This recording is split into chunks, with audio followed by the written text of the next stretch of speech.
Et what's up les gens, c'est votre Benji TV, j'espère que vous allez tous très bien. Et aujourd'hui, nouveau sujet de vidéo, on va faire un petit débrief du GP des USA. Alors j'ai pris des notes, on va peut-être pas bien voir, hein, j'ai rien que 3 feuilles, mais en tout cas, j'ai beaucoup à dire sur ce Grand Prix.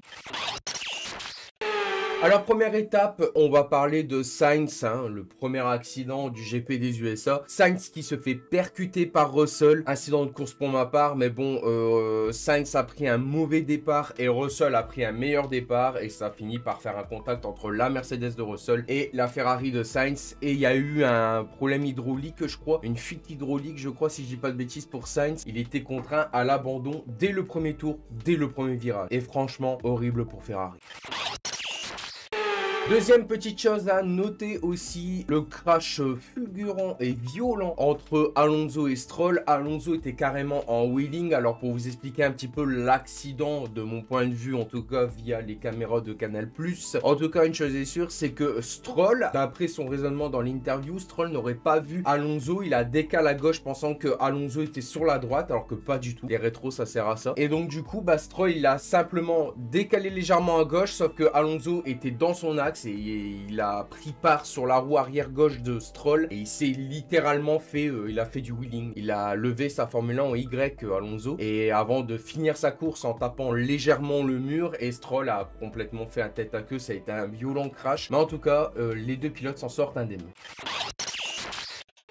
Je voudrais saluer la prestation de Vettel et je comprends pourquoi il prend sa retraite, parce que simple et bonne raison que Aston Martin le détruit. Et pourquoi Aston Martin détruit Sébastien Vettel? Il faisait une excellente course, il était P1, franchement c'est la première fois qu'on voyait Aston Martin avec Vettel en première position. Il rentre au stand, alors je sais plus réellement quand est-ce qu'il rentre au stand, mais en tout cas une chose est sûre, je sais plus c'est combienième tour, le 29 ou le 30 ou bien plus tard je crois. Vettel rentre en tout cas, et une chose est sûre, c'est que ils sont très longs et du coup Vettel il perd tout, mais il sort de la zone des points. Mais à la fin il se bataille avec Magnussen pour tout simplement offrir une belle place, en tout cas pour Aston Martin, et des gros points pour Aston Martin. D'ailleurs Vettel était très satisfait de son Grand Prix malgré l'erreur d'Aston Martin.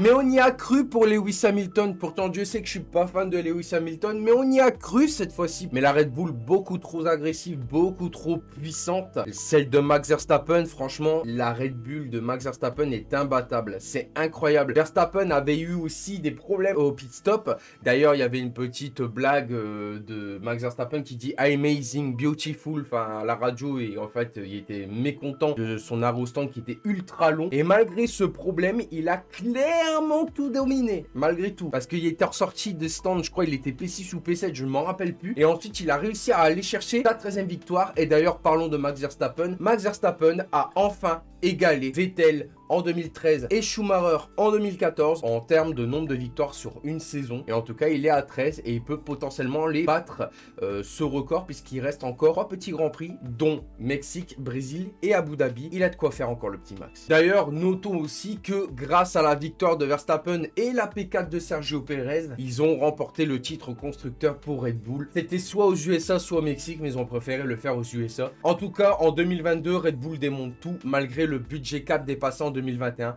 C'est incroyable. Ils ont littéralement créé une fusée. Alors, 6e point à noter dans ce débrief du Grand Prix des USA. Bottas qui perd l'arrière dans les derniers virages du dernier secteur et il part en tête à queue. Alors, il perd l'arrière complètement, il part complètement en tête à queue, il se bloque tout simplement dans les graviers au GP des USA, ce qui met fin à sa course parce qu'il ne peut pas repartir. Quel dommage pour le Finlandais volant.